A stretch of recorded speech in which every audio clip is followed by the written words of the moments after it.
wiring has got a lot bit more complicated. So, thinking of the main wiring coming out from the surrounds from the AVR that connects down onto the SDDS only. Those are females on the end, and I was thinking maybe, okay, I want to make a connection, add one of those onto it, and then just take one of the for the XLRs that would be connected, and then desolder the wires off there, and then just all I have to do is just wire them on here. No soldering there. So I was thinking of that. Thinking because this is really complicated. It's simple, but it is complicated. I know I've got females on the leads coming down for the surrounds, and they got to go back. They got to go into here, and then I can select which movie I know is format 42. And if the surrounds sound like stereo, then I'm just going to send them straight to bloody mono. Okay. So I could connect these, and then all I have to do is then connect the female onto that. So that minimises some soldering or wiring or whatever, blah blah blah. But I still got to do some soldering, wiring for the least I think. Hang on. These are all mostly male, but I'll get to that.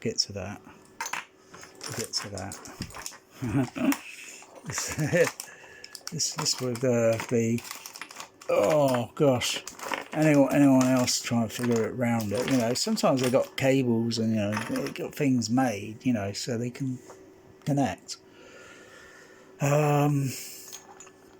Okay, so the output's right.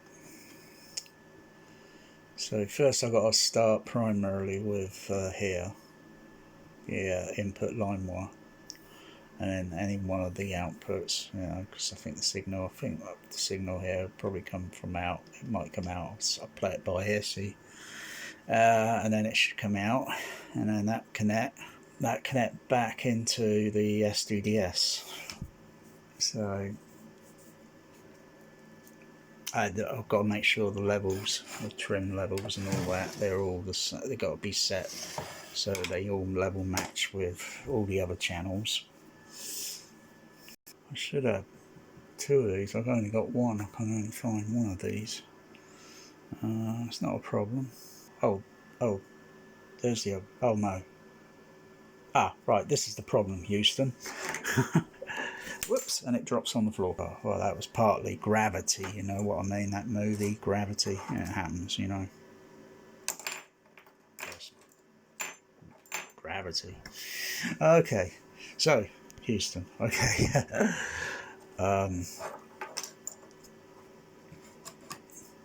That's male. This one's got that output, so that makes it simple, but that's not the problem.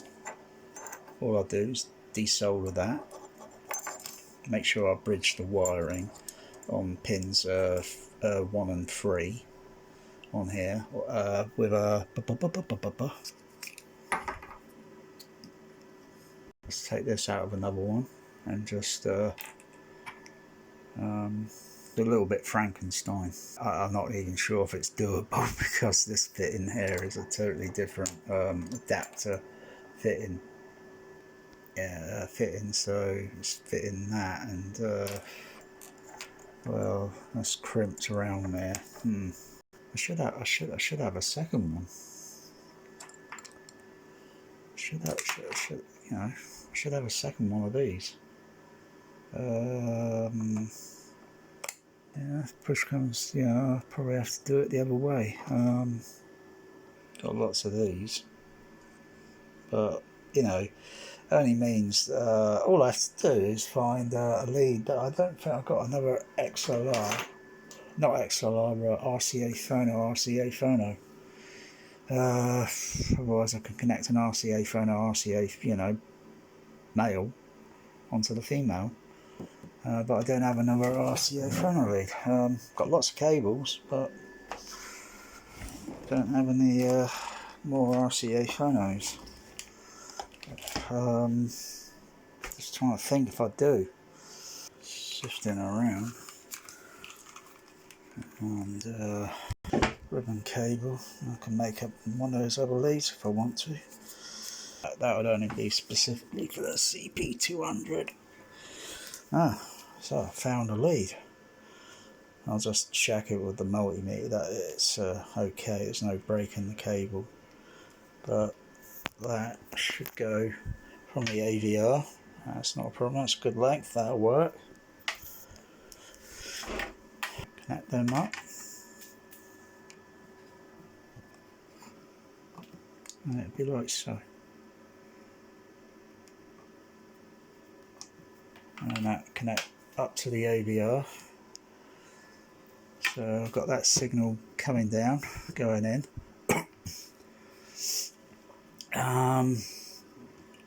But I still got to take the system output from the STDS. So this would be going from the AVR. This would be going from the AVR, coming down, and then maybe this output there, that goes back out into the primary first STDS, the first STDS processor.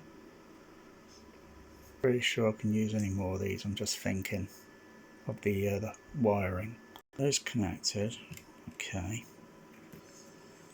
I can just fit one of these on. See, this is Frankenstein. Actually, people when they think Frankenstein, you know, Frankenstein's the creator. Okay. And trivia, Frankenstein was created here in Dorset, here in the UK, not too far, only a few miles away from where I am. Mary Shelley. There's even a theatre in town called the Mary Shelley Theatre, and there's also a kind of cafe, dining sort of thing, and it's called the Shelley. I think it's called the Shelley Cafe, or the Mary Shelley Cafe, named after Mary Shelley, creator of Frankenstein. Okay, so those will go on for the not those. Hang on, getting muddled up here. So I want to try and minimise doing this without sweating too much, because it's very tight behind the rack. Was thinking of changing the rack, and wow, the acoustics certainly changed big time when I go from the kit, because it's a bit less, very less reflective in here, because it's all direct sound, and omnidirectional and all that, as long as you don't get the echo. So it's very tight behind this rack, and it's very, like, I know it's not that tight.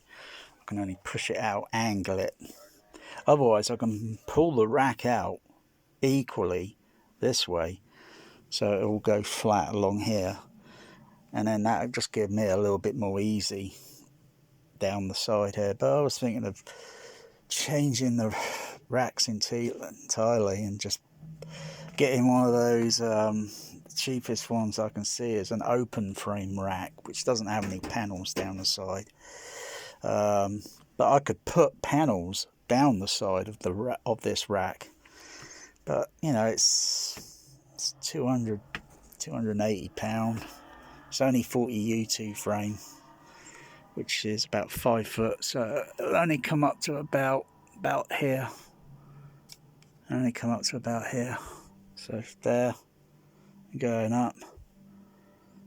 There's no point really putting something like that in, because it's not a case of that's in the, you know, it'll easily go up higher, but then the turntable's going to be where I'm going to put the turntable. Well, I could put that on something smaller elsewhere, on a different, you know, like a different type of shelving or whatever. That's not a problem, but it's just not doable because the equipment that's there going up, and then the AVR, I think maybe changing that out, but that may stay, but it just wouldn't be doable because this equipment here, it'll be higher, it'll be taller than this room. So obviously if I put this rack on top of that, it's going to go partly through the ceiling. Got some other power distributor things. These are only 10 plug. So I'm going to change this out and put a different one on. That's, you know, because I've got other leads going over that way because of the equipment. So I'm just got one over here that's connected on. It's bloody bit of a mess. It's not case of cable management. I can't cable manage that. I can cable manage what's inside and all, but I can't do anything on there. The outside there, that has to stay, because if I move it out, it's got to flex. It's got to move, otherwise it won't flex. I won't be able to move it. It's just a bloody complicated equipment, and I don't like it. And also I'll be able to tidy up these power cables down there, because these ones are just too damn long. These were cheap. These were really cheap. But I'll use them for elsewhere. So it's not throw them away, just use them for elsewhere. Just that I'll look at the system. All the players, most of some are not being used. Hardly using this, hardly using the Sony, they're hardly using the Panasonic 900, hardly using the Panasonic Blu-ray. I might keep the Pioneer, Dust, the Final Frontier. They keep that in. I'll keep that in, and I'll keep the Toshiba in, because occasionally I put a HDVD on that plays. Anything that's Warner Brothers is for the cat litter. Warner Brothers. And I'll definitely keep the DV. I'll definitely keep that in, because I haven't even brought any other titles. I've only got a couple of titles. I'm quite impressed with it. I'm quite impressed with the how it can do it. So that'll stay. So 1, 2, 3. So just taking 3 players off and putting them to one side. So that'll lower everything down. But I was thinking of putting all these players. Probably take the DEQs out. I'll probably take the DEQ out and put in the players. Put them on rack shelf. Get some more rack shelving, and put the players in here and run them with an IR sensor, so I can remotely put the movie in, because sometimes a movie might play for several days. Good movies, that is, good, not rubbish, like Top Gun Part 2, an unnecessary sequel made nearly 40 years later. So I probably put players in here, because sometimes you can, I can, or you would be able to maybe hear the spindles, or you can hear the disc spinning in the Panasonic 9000.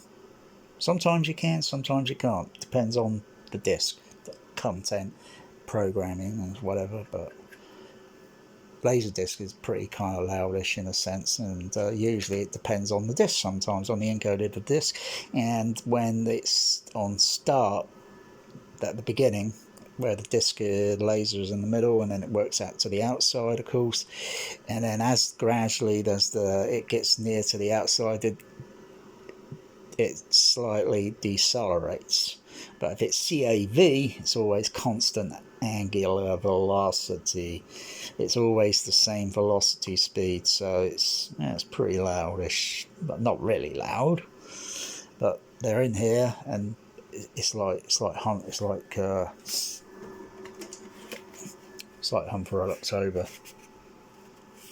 Silent propulsion. Engage the propulsion. Yeah. Anyway, so I've got to get back to this. Do problem solving. See what I've got connect. So that part there, I've figured that. Wiring on the system out from the main SDDS for the surrounds, which would be piggybacking down onto the second SDDS.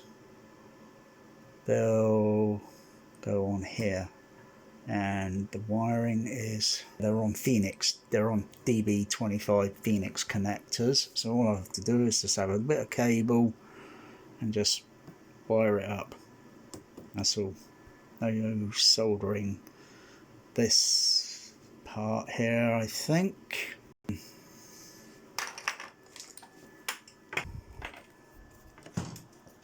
This end will go to, let's see, that would be for one of the channels going to back to the SDDSs, not XLR, because I'll take the XLRs off, because all I then do is got to wire these to the Phoenix connector. That's it. Wire it to the Phoenix DB25 connector. So going through this, so I minimise sweating. I'm only getting hot at the moment. I think it's because I've got this head torch lamp on my head. I'm not using that at the moment. So this is really doing simulation before I do the install, so I know that I can install this, and I've rehearsed it, and it should, well, if it's all connected, lead to lead, channel to channel, it should work. Nothing should go wrong. I've got the soldering iron ready, so I've got to do some desoldering. I'll have a few more of these short ends. Just thinking. Okay, so that to the AVR on the surround output. These leads, they should connect back to the main SDDS on auxiliary 1. Oh, okay, I'll just minimise my soldering. These were other leads, but they're very short, so I've got to do a rehearsal. See where they got to connect. Lot in here. Extra spare cards for the CP200. I've got lots of them. Extra microphones. Microphones in there, I think I've got. So these leads, they're at the back. They'll connect onto. If I find a longer bleed, I mean, that length is a little bit too long, but this doesn't matter because it'll be tucked up behind the rack.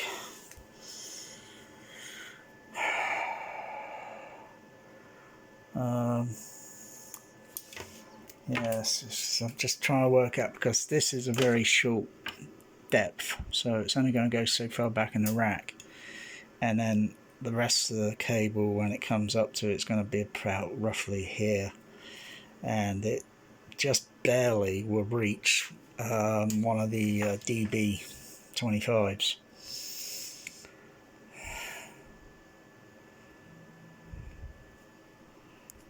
I remember the day when it was just all RCA phonos and it was so simple.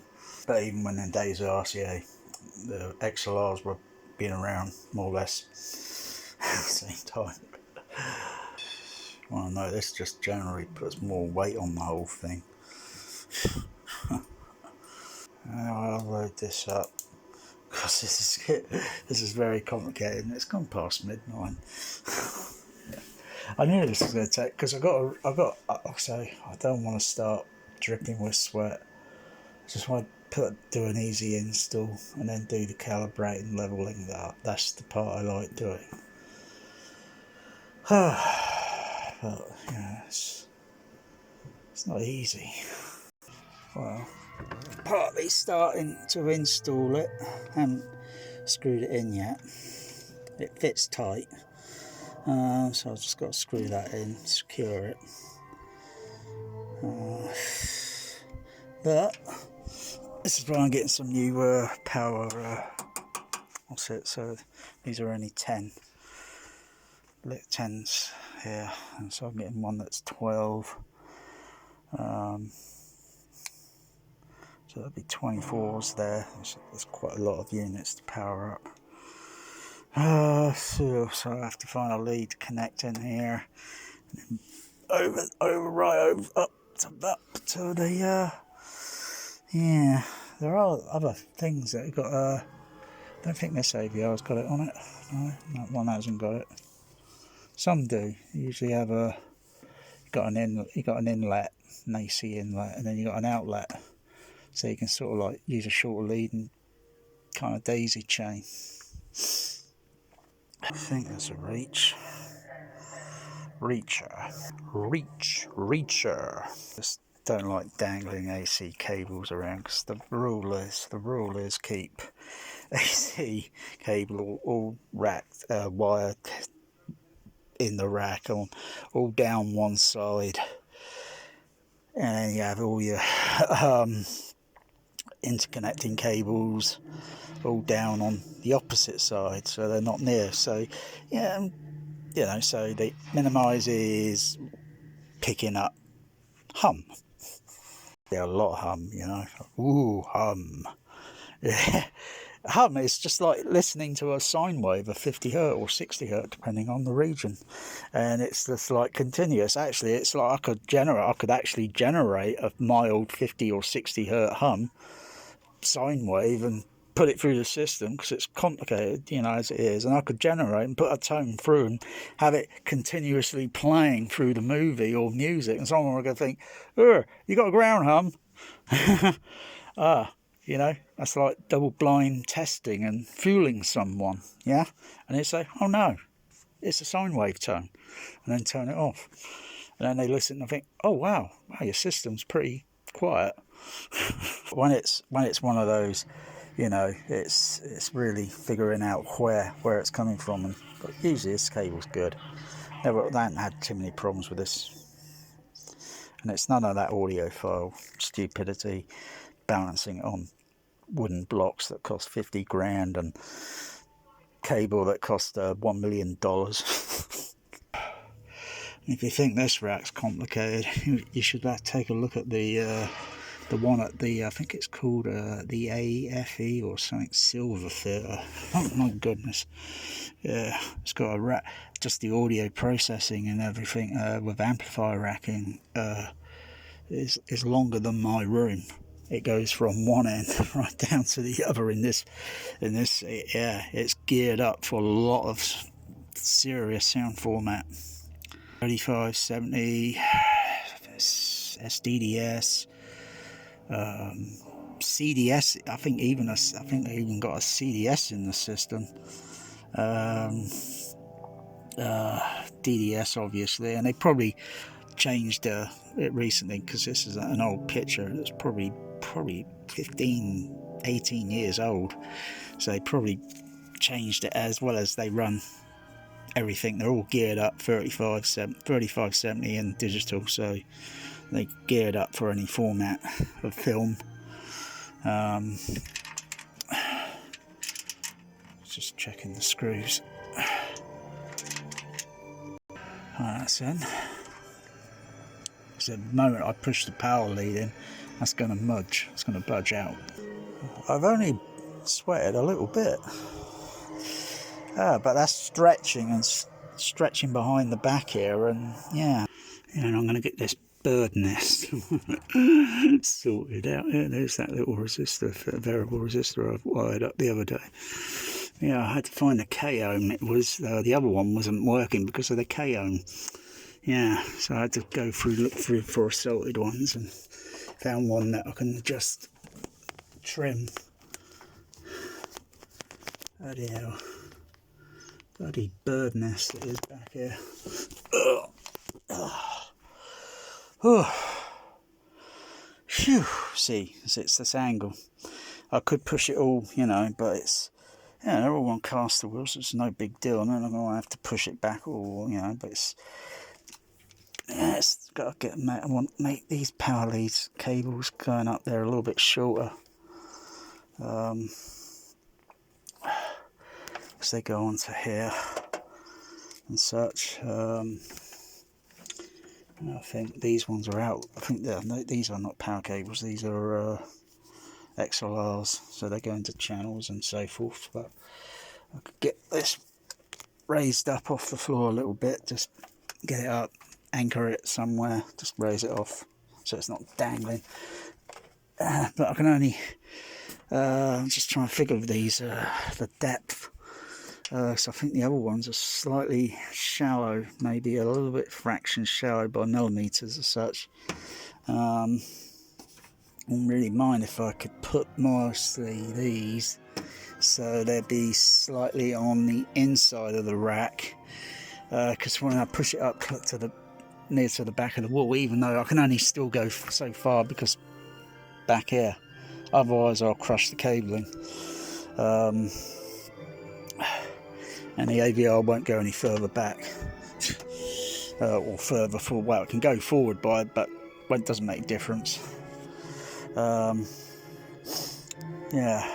so I'm partly almost there, but still not got anything connected. The only thing that's connected is power. So still about almost done the first part of the wiring up. It's back there, can't see it. And I broke out sweat, or at least I'm getting a workout. If I designed this other way, could have done it so I had patch bays, but you know, it's got to be, well, XLR in patch bay, and you can always wire, you know, an XLR unbalanced, balanced, whichever, you know. But it'd have been easier if it would have been a patch bay rigged up to all this. So I've got a little RCA patch bay here, so inputs will go or at the back, and then the outputs there, or do it round the other way, vice versa. Okay, pre-test check. So, okay, I thought these were individual left and right trim. I'm mistaken there. So focus, should have gone to Specsavers. So that's line 1. So these are stereo inputs, I think. So we've got two leads connected on the back. On the output, I'm listening. So I'm going for auxiliary number 1 at the moment. I've got to do the other input output on line 2. Input 2. I've got to do. I'll get around to doing that later. This hasn't really taken under 30 minutes. It's taken me several hours, so, you know, from thinking, you know, how to do it, etc. I really did think these were left and right inputs, you know, like left, right, you know, to do trim such, but no, they're not. Okay. I know I had got sound going through, so I'm just, so turn the level down here, yeah, turn it up. Oh, it got a little bit over. I don't think we can do. Oh yeah. So, okay, resume chord. Okay, so I've got the sine wave going, and just the level here. It's going up and down. Up. Do that. Do do that.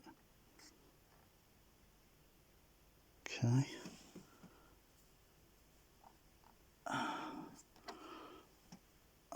Levels look like they're under the level. They're not clipping or going over, but let me just try something. So let's see. Alright, just checking.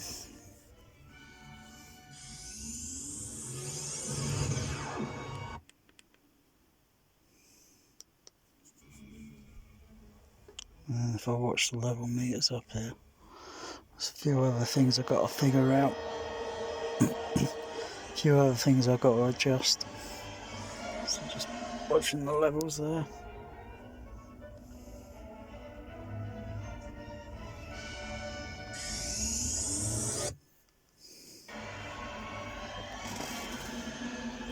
I'll set it to mono.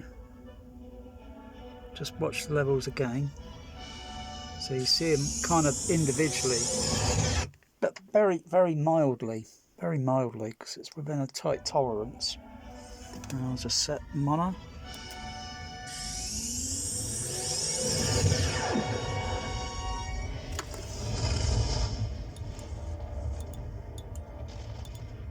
That seems to work. Let me try aliens. So that's the DTS one playing.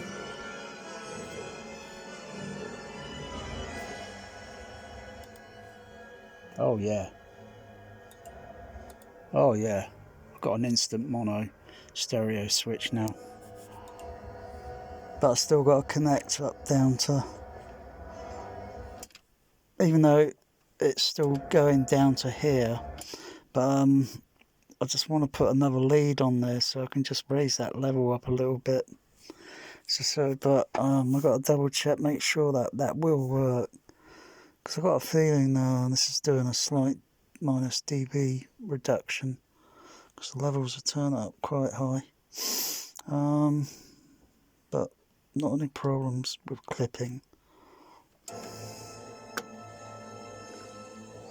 Now many home theatres take it up to 0 dB. Well, that's neither here or there. It's gain levels that have got to be set. But oh wow, not sure if it can hear it on the video.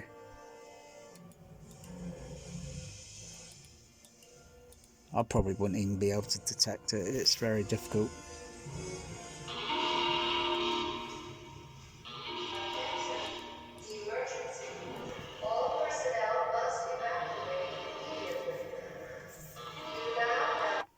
So I can hear that bit over to my left, over to my right.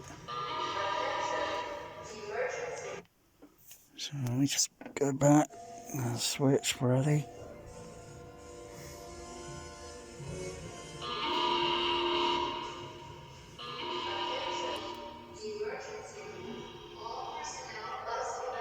Yeah, and it's gone equal now, both sides.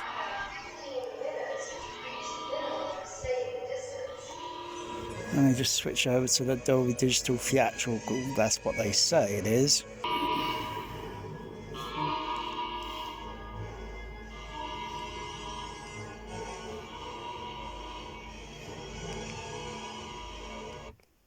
Okay. I'll just back the scene up a little bit.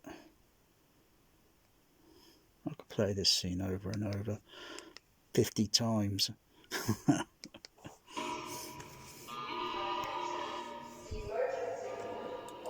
Of course, ain't going to make much difference there.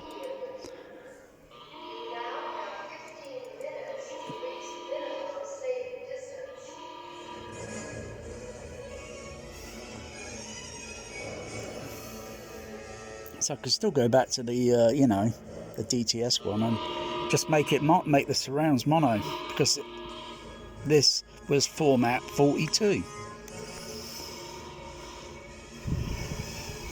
That's left, centre, right, baby boom. But usually the left centre, right centre be had their subs rerouted, so they go to arrays of subs below the screen.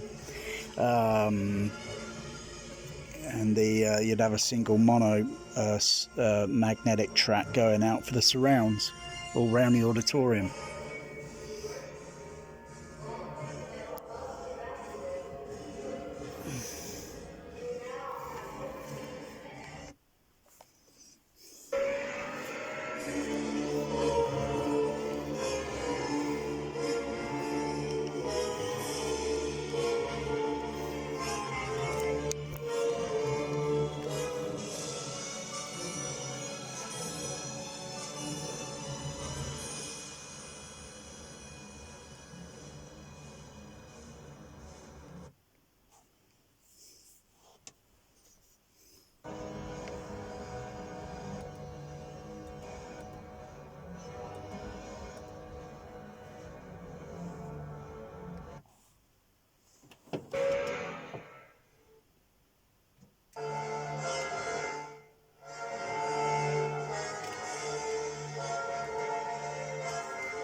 Okay, I can hear the airy backness on the back surrounds,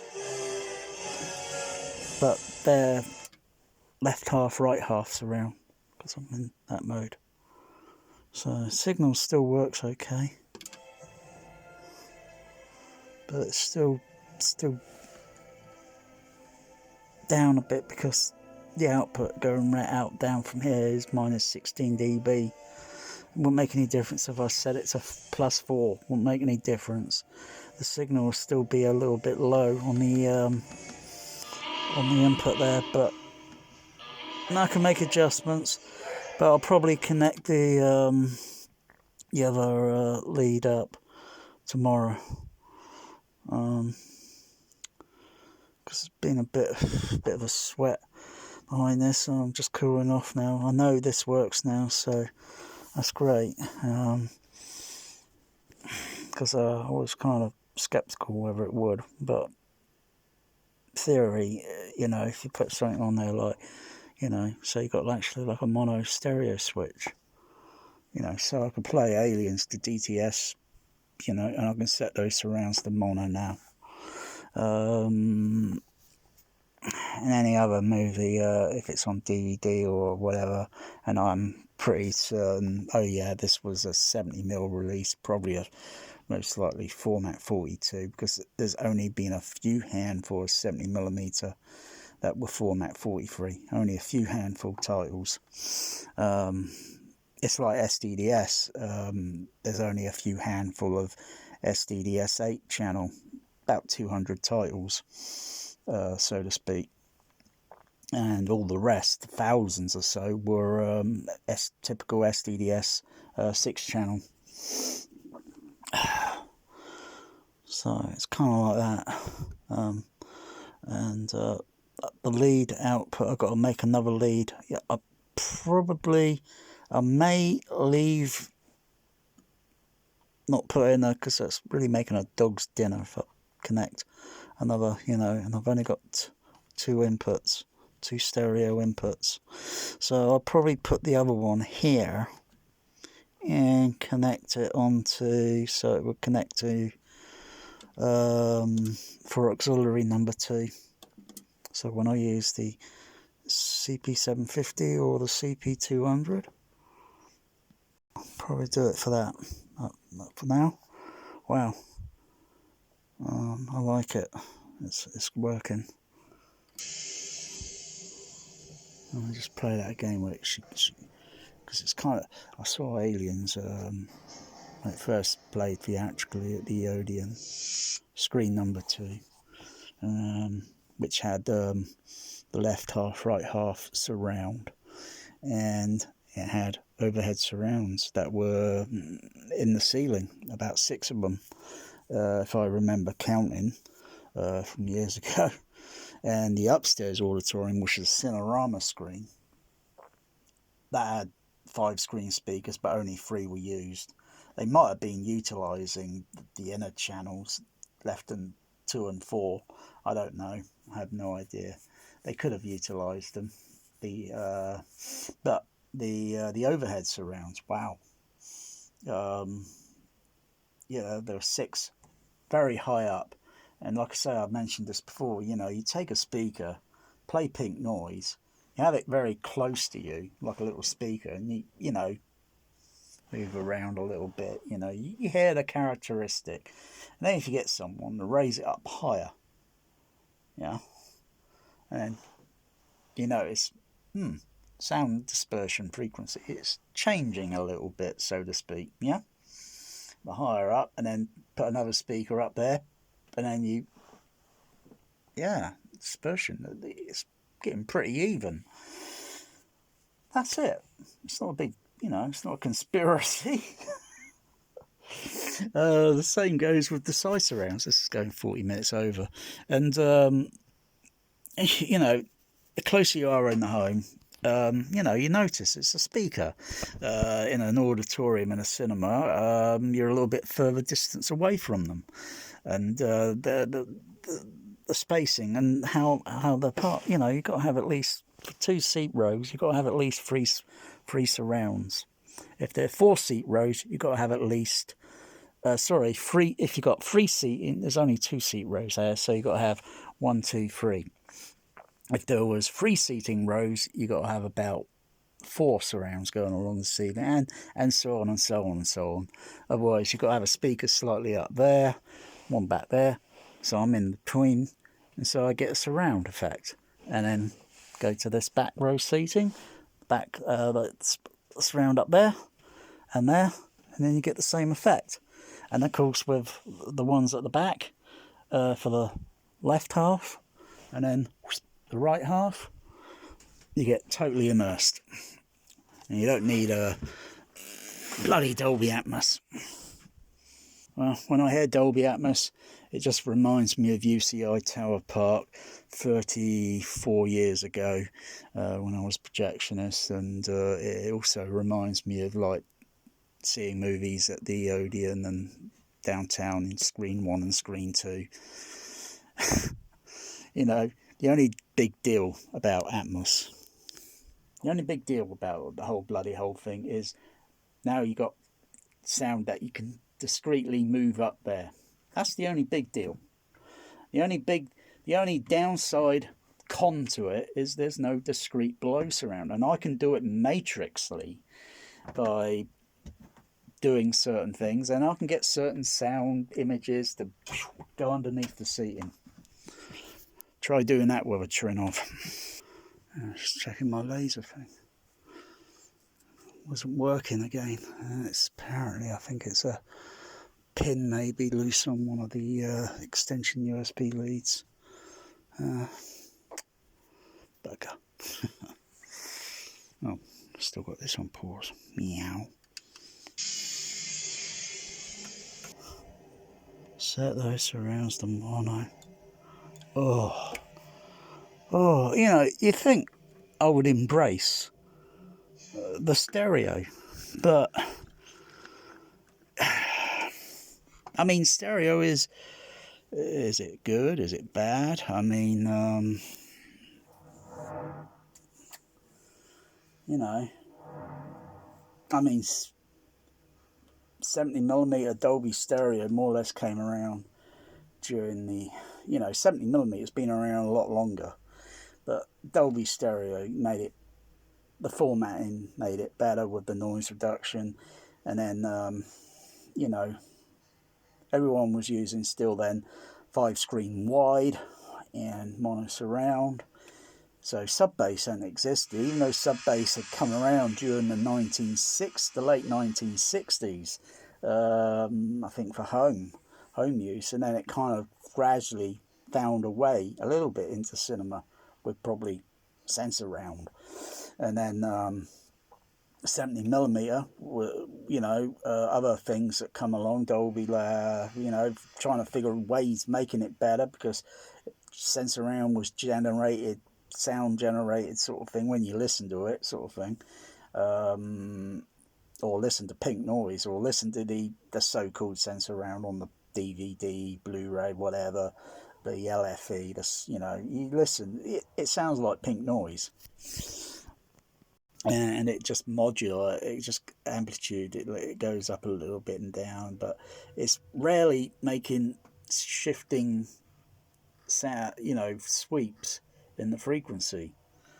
It's like just a continuous, because Sensorround couldn't really pretty much do any of that sort of effect. So Dolby Labs can come along, and then you get 70mm Logan's Run 5 screen Todeo mono surround, and then you get a little bit more into 77 now, and you get Star Wars. So you get now Baby Boom, left center, right center, utilized for that.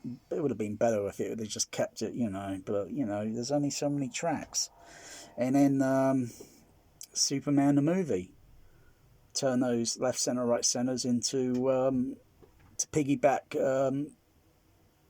the splits around on there, as well as the LFE, or the Baby Boom is still there, and the CP200's got a special type of design of frequency surrounding crossover network on it.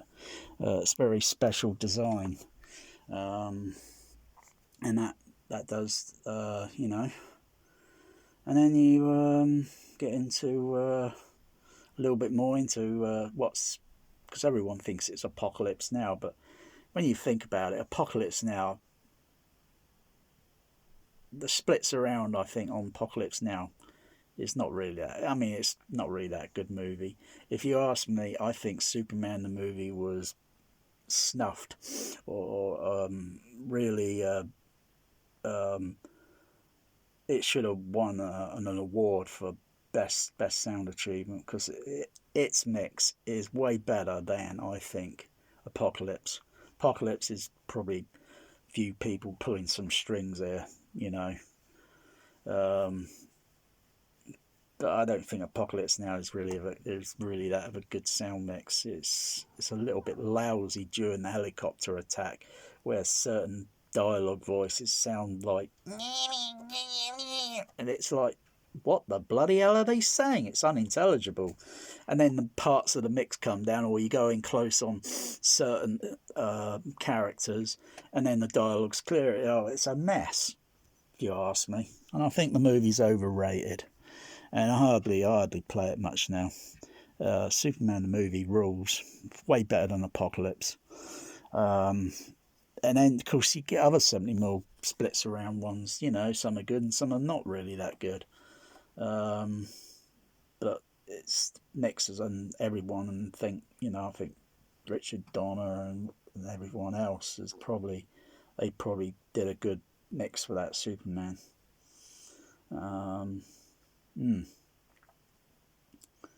So, what's my cat Bear up to? Alright, almost 50, that's that.